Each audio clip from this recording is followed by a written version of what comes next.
and this is known as the sieve plate. This perforated wall between the cells which is connected end to end, that is known as the sieve plates.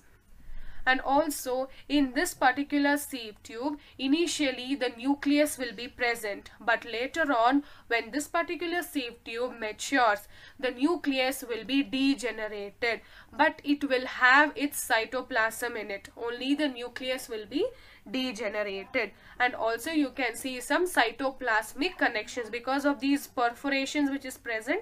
The cytoplasm of this cell will be connected to this another cell. Likewise, in the entire sieve tube, you will see the cytoplasmic connections. So this is about the sieve tube. Now let us see the other one, that's your companion cells. So companion cells are attached over here. You can see this is your sieve tube. The companion cells are attached over here.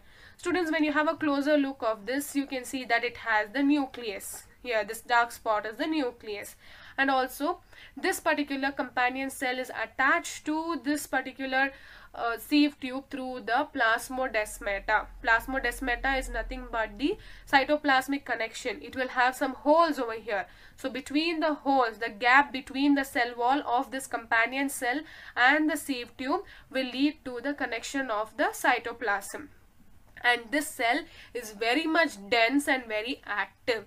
It has a very active cytoplasm.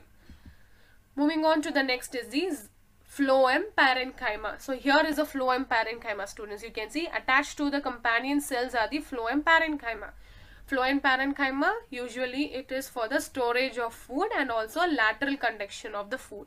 So whatever is being synthesized in the leaf will be transferred to this phloem parenchyma. It will be stored here. After that it will be transferred to the companion cell. From the companion cell it will go to the phloem, and from phloem it will be transferred to different parts of the plant.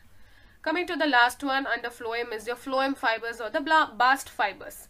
Phloem fibers or the bast fibers, and these are the elongated dead cells. These are very much elongated and they are the dead cell, and they have a lumen inside it. That means there's nothing inside. It's a dead cell and it is spindle shaped, and the phloem fibers or the bast fibers we obtain from the jute and the hemp plant, and this provides the mechanical support to the plant and also is of economic value because we use jute and hemp phloem fibers for our various purposes. So coming to the small recap of your phloem, that the phloem consists of sieve tube element, companion cell, phloem parenchyma and phloem fibers. So here is a complete picture of it. Here you can see the sieve plate, students. And what is the function of the phloem is that it helps in the transportation of photosynthetic food which is present in the leaf to different parts of the plant for the growing purpose.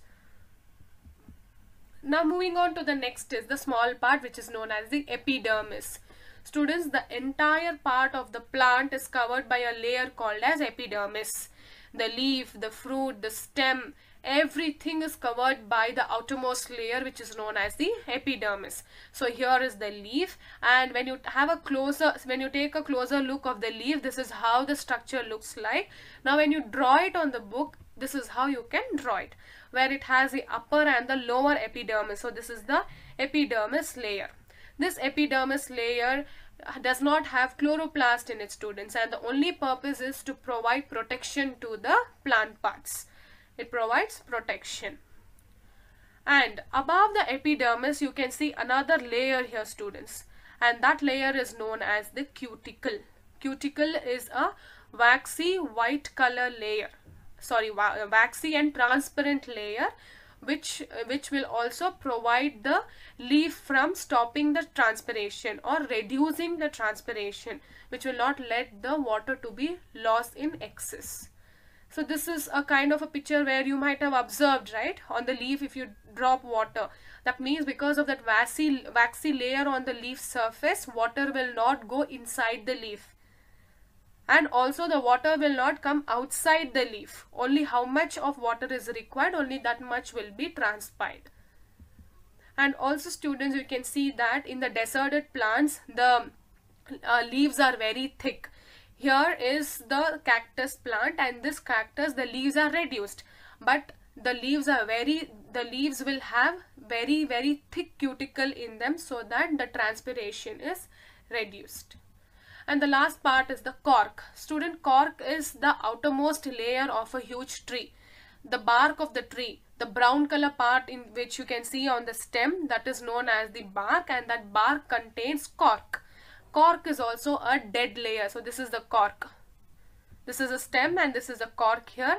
It is dead, very hard, and also it has a chemical called as suberin. Because of the presence of suberin in the wall of the cork cells, it is very hard. Okay, so this is about the cork. So here ends the plant tissue, students. Let us see what are the values which we can learn from these permanent tissue. That's your complex permanent tissue. Be helpful like the xylem and phloem, because they provide water and food and to the different parts of the plant. Similar to them, even you have to be helpful in the society. And also, students, you have to be protective towards self and others, like how the epidermis and the cuticle layers are protecting the plant parts. So these are the values which you can learn from the complex permanent tissues. Thank you, students. Have a nice day. That's it for today. I hope you enjoyed the class.